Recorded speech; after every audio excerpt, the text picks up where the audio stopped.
So one of the things I would observe is, and I know you and I share this, is for years we've lived in the world of uncertainty, right? Lots of assumptions, very little knowledge, lots you have to go learn. The challenge is really converting assumptions to knowledge at low cost. And when we talk about business portfolios, a very classic way of looking at it is, well, you've got some businesses that are largely in exploit mode, they're established, they exist. Then you've got some other things that are sort of getting ready to go to the market. And then we have all these options and little bets and experiments sort of on the periphery. Well, I think what COVID-19 has done is it's shoved all of us, all of our core businesses, all of the core operations that we assumed would be stable and ready and lasting forever. It's shoved everybody into this high assumption to knowledge space.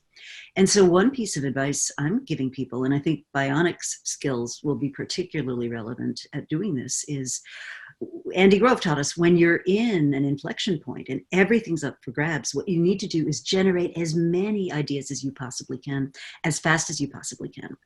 And you know, when the pattern becomes more clear, okay, then it's time to heads down, diverge, and execute. But in the early stages, you need the raw material, right? So could you walk us through maybe a typical way that you would start looking for these total addressable problems? I think that's just such a fascinating process. And I know you document it in the book, but if you could maybe summarize for people.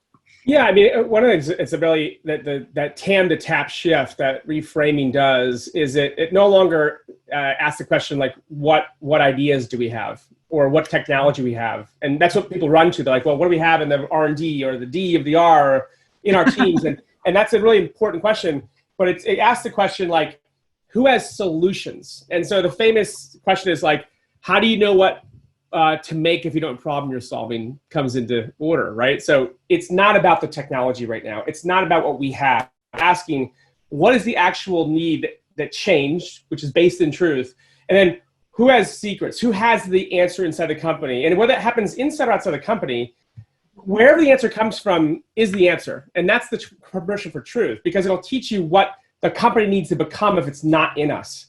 If we're trying to make what we have work, we're limiting restricted boundaries, missions, and solving that. So that framework of moving from TAM to TAP, from linear portfolio, shifts the thinking from inside out, making the solution, the product for the customer, to solving with the customer. Mm-hmm. And the only way to do that is to launch enough volume to actually teach you. So if you launch one thing, you're going to make that idea work, creates bias. You sell a dream you can never unsell.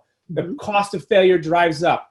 When CEOs do the work that we do, they start realizing this kind of sad parody, but it's true, which is my company doesn't tell me the truth.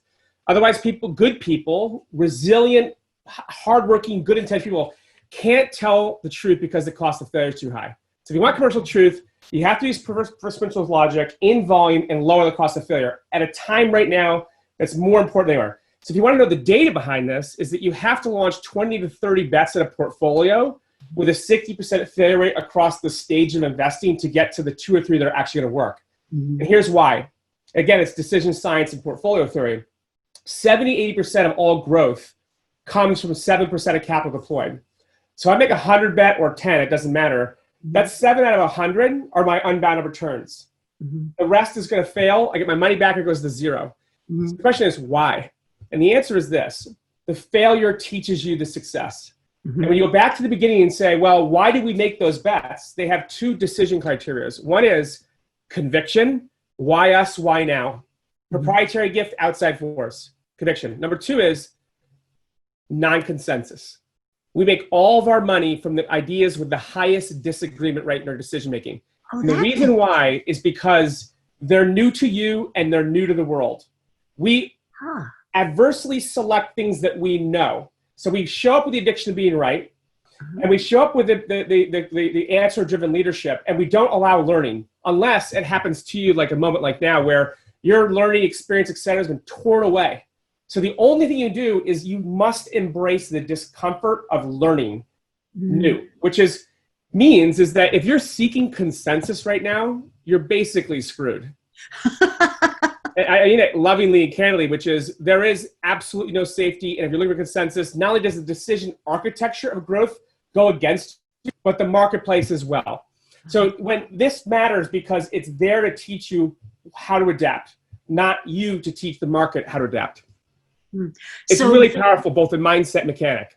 That's huge. That is absolutely huge. So the basic message here is if all of you are agreeing on something, it's probably not the answer. Is that what I'm understanding? Well, what you're looking for is that you need to have a group of a decision-making body where you have expertise and decision authority that allows them to make investments where their proprietary gift is the reason why. So there is a trust in this, but it's why managing directors of venture capital firms have decision authorities to make investment, and the group is there to gut check them. So for example, Andreessen and Horowitz, when they make an investment decision, they try to talk each other out of it so that they know if they all think it's a good idea, it's probably a bad idea. They're the opposite. In the same way, in voting architectures in a lot of funds, they do voting calculus where people will, in a non-biased way, vote on a deal anonymously or ask questions. So they're putting everything on the table without bias so they can see the non-consensus high conviction decision so they can avoid it. They're trying to embrace proprietary gift with non-consensus because that's where the growth lives.